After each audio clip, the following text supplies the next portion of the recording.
Asia Pacific economic cooperation సదస్సు అమెరికాలో San ఫ్రాన్సిస్కోలో జరుగుతుంది. 2011 తర్వాత ఈ సదస్సు అమెరికాలో జరగటం ఇదే తొలిసారి. అంటే 12 సంవత్సరాల తర్వాత అమెరికాలో ఎపెక్ సదస్సు మళ్ళీ జరుగుతుంది. ఎపెక్ సదస్సు అనేది చాలా క్రూషియల్. ఎందుకంటే దీనిలో ఏషియా పసిఫిక్ రిమ్ అంటే ఏషియా పసిఫిక్ ప్రాంతంలో ఉన్న ముఖ్యమైన ఎకానమీస్ ఉంటాయి. ఎపెక్ సదస్సు గురించి మనం చెప్పాలంటే ప్రత్యేకంగా దాదాపు 40% ఆఫ్ గ్లోబల్ పాపులేషన్ ఈ ఎపెక్ సభ్య ఎకానమీస్ లో ఉంటారు.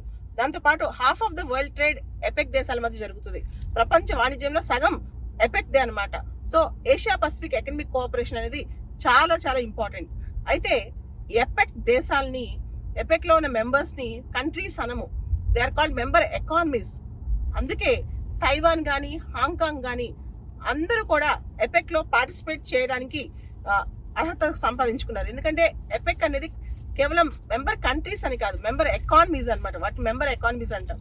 మనం గమనిస్తే ఎపెక్ అనేది 1989లో స్టార్ట్ అయింది. హెడ్ క్వార్టర్స్ సింగపూర్ లో ఉన్నాయి. ఎపెక్ లో మెంబర్ ఎకానమీస్ ఎవరెవరు ఉన్నారు? Australia, Brunei, New Zealand, Papua New Guinea, Hong Kong. Hong Kong is a part of China అనమాట. Philippines, Indonesia, Malaysia, Vietnam, Singapore, Thailand, Chinese Taipei అంటే తైవాన్ కూడా ఉంది ఎపెక్ లో. China, Japan, South Korea, Russia, Canada, America, Mexico, Peru మరియు Chile అనమాట. భారతదేశం 1991లోనే ఎపెక్ లో సభ్యత్వానికి అప్లై చేసింది. కానీ ఇండియాకి ఎపెక్ లో సభ్యత్వం రాలేదన్నమాట. ఈ ఎపెక్ సమ్మిట్ లో కొన్ని ప్రత్యేకతలు ఉన్నాయి. 2017 తర్వాత first time Xi Jinping tennis president అమెరికాకి వెళ్ళారు, శాన్ ఫ్రాన్సిస్కోకి. ఈరోజు ఆయన అక్కడే ఉన్నారనమాట. 2017లో ట్రంప్ టైంలో అమెరికాకి చైనాకి మధ్య ట్రేడ్ వార్ జరిగిన విషయం మనకు తెలిసిందే. ఆ ట్రేడ్ వార్ సందర్భంగా చాలా శాంక్షన్స్ ఒకరిపైన ఒకరు వేసుకున్నారు. దాంతో షీ జిన్పింగ్ కి ట్రంప్ కి పడలేదు. అప్పటి నుంచి కూడా షీ జిన్పింగ్ అమెరికాకి వెళ్ళలేదన్నమాట. సో ఈ సందర్భంగా జో బిడెన్, షీ జిన్పింగ్ ఇద్దరు కూడా బైలేటరల్ మీటింగ్ కూడా జరుపుకున్నారు.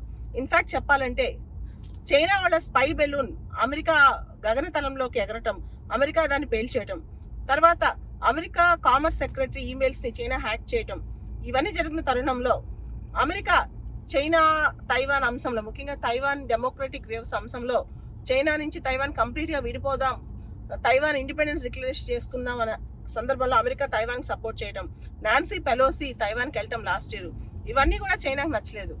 అంతేకాదు ఇంకొకటి గమనిస్తే advanced semi conductor chips, advanced chips విషయంలో ఇంతకుముందు చైనాకి ఇవి ఎక్స్పోర్ట్ చేయడంలో అమెరికా చాలా టారిఫ్స్ వేసింది అనమాట, చాలా రిస్ట్రిక్షన్స్ పెట్టింది. ఇవన్నీ కూడా ఈ సందర్భంగా సరళీకృతం అయ్యే అవకాశాలు కనిపిస్తున్నాయి. షీ జిన్పింగ్, జో బిడెన్ మధ్య కొన్ని అంశాలు, ప్రస్తావనకు వచ్చిన అంశాలు కూడా కనిపిస్తున్నాయి.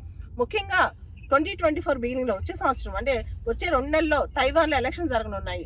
ఆ ఎలక్షన్స్ లో ప్రో డెమోక్రటిక్ వేవ్స్ కి అమెరికా సపోర్ట్ చేయకూడదని చైనా భావిస్తుంది. అదేవిధంగా 2024 నవంబర్లో అమెరికాలో ప్రెసిడెన్షియల్ ఎలక్షన్ జరగబోతున్నాయి. ఒకవేళ కనుక 2024లో ట్రంప్ కానీ రిపబ్లికన్ పార్టీ చెందిన ఎవరు వచ్చినా సరే చైనాతో మళ్ళా గొడవలు స్టార్ట్ అయ్యి, ఎక్కువగా ఘర్షణలు స్టార్ట్ అయ్యే అవకాశం కూడా కనిపిస్తుంది అమెరికా చైనా మధ్య. ఈ సందర్భంగా ఎపెక్ సదస్సు అనేది కొత్త, ఇన్ఫాక్ట్ న్యూ ట్రెండ్స్ సంచరించుకుంటుందని చెప్పుకోవచ్చు అనమాట. ఇక్కడ ఎపెక్ సదస్సు ఈసారి హమాస్, మనం చూసాము ఇజ్రాయెల్ హమాస్ మధ్య యుద్ధము, రష్యా ఉక్రెయిన్ మధ్య యుద్ధము, ఇవన్నీ కూడా 2020, 2021 ఈ 2 సందర్భాల్లో ఎపెక్ సదస్సు అనేది వర్చువల్ గా జరిగింది కోవిడ్-19 వల్ల. 2022లో బ్యాంకాక్ లో జరిగింది. బ్యాంకాక్ లో ఎపెక్ సదస్సు లాస్ట్ ఇయర్ జరిగినప్పుడు అమెరికన్ రిప్రజెంటేటివ్స్ కొంతమంది వాకౌట్ చేశారు. దానికి ప్రధానమైన కారణం ఏంటి? దానికి ప్రధానమైన కారణం రష్యా ఉక్రెయిన్ అటాక్ చేయడం అనమాట. ఈ సందర్భంగా లాస్ట్ 2 years నుంచి కూడా రష్యన్ మన పుతిన్ గారు ఎక్కడికి పెద్ద పెద్ద ఇంటర్నేషనల్ సమ్మిట్స్కి వెళ్ళట్లేదు, దీనికి కూడా వెళ్ళలేదన్నమాట ఆయన. సో ఈ సందర్భంగా కూడా వైలెన్స్ గురించి చర్చించే అవకాశం కూడా కనిపిస్తుంది, ముఖ్యంగా యుద్ధాలు, ఘర్షణల గురించి. అయితే బేసిక్ గా ఎపెక్ థీమ్ ఏంటి? ఎపెక్ థీమ్ అనేది ట్రేడ్ అండ్ ఇన్వెస్ట్మెంట్స్, టారిఫ్స్ ని తగ్గించడం, ట్రేడ్ ను పెంచడం, ముఖ్యంగా ఏషియా పసిఫిక్ ప్రాంతంలో వాణిజ్యాన్ని పెంచడం, రీజనల్ ప్రాస్పరిటీ పెంచడం, అది వాళ్ళ యొక్క లక్ష్యం అనమాట. అలానే ఎకనమిక్ ఇంటిగ్రేషన్ పెంచడం. ఎపెక్ అనేది ఒక మిలిటరీ బ్లాక్ కాదు, అది కేవలం ట్రేడ్ రిలేటెడ్ ఇష్యూసే చూస్తుంది. డిఫెన్స్ సంబంధించి, మిలిటరీ సంబంధించిన అంశాలు చాలా తక్కువగా ప్రస్తావనకు వస్తాయి ఎపెక్ లో.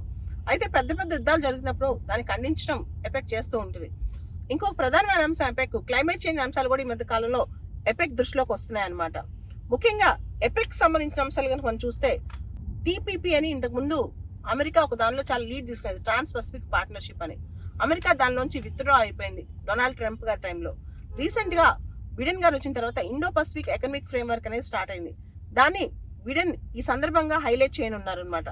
ఓవరాల్గా ఎపెక్ సంబంధించి ఈ సంవత్సరం థీమ్ ఏంటంటే creating a resilient and sustainable future for all.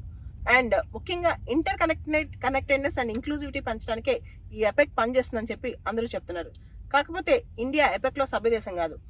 ఎపెక్ గురించి మరొక అద్భుతమైన విషయం చెప్పాలంటే, ఎపెక్ సదస్సు ముగింపు రోజున అందరూ కూడా, ఎపెక్ వచ్చిన గెస్ట్ కంట్రీ లీడర్స్ అందరూ కూడా హోస్ట్ కంట్రీ ట్రెడిషనల్ డ్రెస్సెస్ని ఫోటో దిగుతారు. ఈ సందర్భంగా కెనడియన్ ప్రైమ్ మినిస్టర్ ట్రూడో వెళ్ళారు, జపనీస్ ప్రైమ్ మినిస్టర్ కిషిదా వెళ్ళారు, ఇండోనేషియన్ ప్రెసిడెంట్ విడోడో వెళ్ళారు. వీళ్ళందరూ కూడా ఎపెక్ సదస్సుకు వెళ్ళడం జరిగింది. గొప్ప మహామహులందరూ కూడా హేమహేమలు వెళ్ళడం జరిగింది.